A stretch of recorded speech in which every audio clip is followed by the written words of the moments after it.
रडायला लागला. आपल्या आईला म्हणतो, आई मला कीर्तनाला जाऊ दे ना ग. आईला राग आला. दादा असं काय पाप केलं होतं रे तू, की त्या देवानं तुला जन्माला घालत असताना हात दिले नाहीत, पाय दिले नाहीत, आणि आज तुला त्याचं कीर्तन ऐकावं असं वाटतं.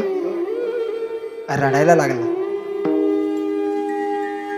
आई ऐक ना, यानंतर परत तुझं हे बाळ तुला कधीच म्हणणार नाही ग मला कीर्तनाला नेऊन सोड. त्या आईनं त्या हातपाय नसलेल्या पोराला असं हातामध्ये पकडावं, आपल्या काखेत ठेवावं, एक हात त्याच्या पाठीला लावावा. ज्या ठिकाणी कीर्तन चालू होतं त्या कीर्तनाच्या जागेवरती शेवटच्या माणसाच्या जवळ असं जमिनीवर ठेवावं. आपल्या पोटावर घासत घासत घासत त्या बाळानं कीर्तनकाराच्या समोर यावं. बाबांकडे फक्त मान वर करून बघावी. बाबा आलो वर का? डोळ्यात पाणी आलं. आला दादा? हो ना बाबा आलो. मग कीर्तन संपल्यावर आई घ्यायला येणार आहे ना? माहित नाही बाबा. कीर्तन संपलं. भानुदास महाराज आपल्या कुटियाकडे निघून गेले. तो मुलगा सुद्धा निघून गेला. सकाळी 4 वाजता टाळकरी उठले, काकडा झाला, पताका खांद्यावरती घेतल्या, टाळकऱ्यांनी टाळ गळ्यात टाकला, विनेकऱ्यांनी विण्या गळ्यात ठेवला, आणि भानुदास बाबा आले आणि सहज विचारलं, विनेकरी रात्री जो मुलगा कीर्तनाला आला होता त्याला हात नव्हते, पाय नव्हते, तो मुलगा गेला कुठं? बाबा तो तर रात्रीच निघून गेला. ठीक आहे. दिंडी निघाली. मायबाप तो मुलगा घरी गेला नव्हता. त्या मुलानं पंढरपूरची वाट धरली होती. आता लोकांकडे गाड्या आहेत, पाय आहेत, हात आहेत, पण तरी सुद्धा जगाच्या मालकाकडे जाता येत नाही. पोरग पोटावर घासत घासत निघालं. रस्त्यावरचे दगड छातीत टोचत होते. रक्त बाहेर निघत होतं, मांड्यातलं मांस बाहेर निघलं, अंगातून रक्त निघत होतं. जसा एखादा साप जमिनीवरती घासत जावा, घासत गेल्याच्या नंतर पाठीमाग जशी जमीन अशी आपण हात फिरवल्याच्या नंतर माती बाजूला व्हावी, तशी त्याच्या त्या मांसाच्या यानं ती माती बाजूला होत होती. आणि ते पोरग गावात गेल्यावर म्हणत होतं, माझ्या गुरुजीची दिंडी येते हो, माझ्या गुरुजीच्या दिंडीच्या भोजनाची व्यवस्था करा. गावकऱ्यांच्या सुद्धा डोळ्यात पाणी यावं. एक दिवस दुपारची वेळ होती. गावकऱ्यांनी गावच्या वेशीत दिंडीच्या भोजनाची व्यवस्था केली.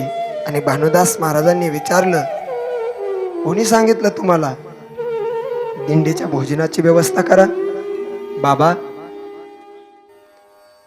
तुमचा एक शिष्य आहे, ज्याला हात नाही, ज्याला पाय नाही, तो पोरगा आला होता बाबा.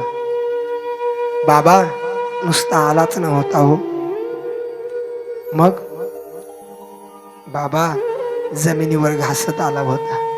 आणि बाबाच्या डोळ्यात पाणी आलं आणि नाव बाहेर आलं, कुर्मा. हे दादा, अरे एक वेळ म्हणाला असतास रे बाबा मला पंढरपूरला यायचंय. अरे तुझ्यासाठी बैलगाडीची व्यवस्था केली असती ना रे राजा. लहुळ गावापर्यंत कुर्मदास महाराज पोहोचले. वारकरी जवळून जात होते. आपलं मस्तक पृथ्वी मातेकडे केलं होतं. डोळ्यातून पाण्याचे थेंब खाली पडत होते. आई इथपर्यंत तू मला घेऊन आली ग, तुझे उपकार मी कधी विसरू शकणार नाही. पण आई आता तू मला साथ देण्याकरता तयार आहेस, पण हे शरीर मात्र मला साथ देत नाही गाई. रडत होते. वारकरी संध्याकाळी जवळ आले. कुर्मदास महाराजांकडे पाहिलं तर शेजारी असं रक्त दिसत होत. भानुदास महाराज जवळ आले. पोटावर झोपलेल्या कुर्मदासाला पाठीवर केलं आणि हंबरडा फोडला. कुर्मा, अरे काय केलंस रे राजा? तुझं सगळं अंग सोलून निघलं ना रे बाळा. बाबा रडू नका, मीच तुमच्या कीर्तनात ऐकलं बाबा, ज्याला कोणीच नसतं ना बाबा, त्याला जगाचा मालक असतो. आणि त्या जगाच्या मालकाची ओढ माझ्या मनात होती बाबा. हे शरीर घासलं याच मला दुःख नाही बाबा, पण एवढ्या जवळ येऊन मला जगाच्या मालकाचं मुख पाहता येत नाही बाबा, याच या कुर्माला दुःख आहे बाबा, याच याला दुःख आहे. बाबा फक्त माझी एक इच्छा पूर्ण करा, जगाच्या मालकाला तुमच्या या कुर्मदासाचा निरोप द्या. निरोप घेऊन बाबा पंढरपुरात जातात. जगाचा मालक विठेवर उभा होता. महाराज जगाच्या मालकानं भानुदास बाबांच्या डोळ्यातले अश्रूचे थेंब बघावे. अरे कधीच न रडलेला महात्मा आज कुणासाठी रडतोय. म्हणून भगवंताने विचारलं, बाबा काय झालं, का रडताय? देवा, अनेक भक्त पाहिलेत रे,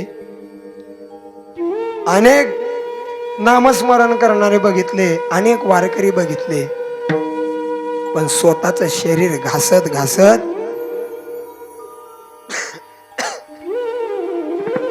तुझ्या दर्शनाला येणारा पहिलाच कुर्मदास मी या जगात पाहिला रे देवा, पहिलाच कुर्मदास या जगात पाहिला. देवा, त्या कुर्मदासाची इच्छा आहे देवा, तुमचं दर्शन व्हावं. जगाच्या मालकानं विटेवरून खाली उतरावं, लहुळ गावात जावं. कुर्मदास महाराज झोपलेले होते. डोक्यावर हात ठेवला. जगाच्या मालकाचा स्पर्श कुर्मदास महाराजांना जाणवला. डोळे उघडले तर जगाचा मालक डोळ्यासमोर दिसला आणि सगळं दुःखच विसरून गेले. देवा, तुम्ही आलात. देव नुसता आला नाही महाराज, तर देवानं कुर्मदासांचं डोकं आपल्या मांडीवर घेतलं, कपाळावर हात ठेवला आणि कुर्मदास महाराजांना जगाचा मालक म्हणाला. कुर्मदास महाराज, काय देऊ तुम्हाला सांगा? हात देऊ, पाय देऊ का स्वर्ग देऊ? कुर्मदास महाराज गालात हसले. महाराज, देवा, मला हात नको, मला पाय नको, मला स्वर्ग नको, मला वैकुंठ नको देवा. देवा, या कुर्मदासाचा प्राण तुझ्या मांडीवर जातोय, याच्यापेक्षा कोणतं मोठं भाग्य आहे सांग ना देवा. अरे